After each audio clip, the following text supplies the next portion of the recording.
Hi guys, good morning. So, nagigising lang natin dito sa tinulugan natin dito sa Kubo.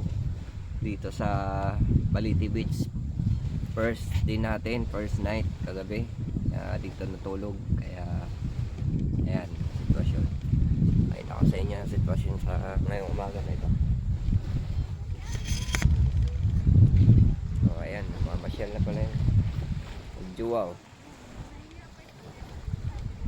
Ayan yung kapatid ko guys, bumili ng itlog.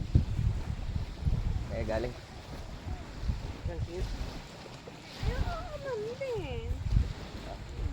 Kaya galing. Ayan.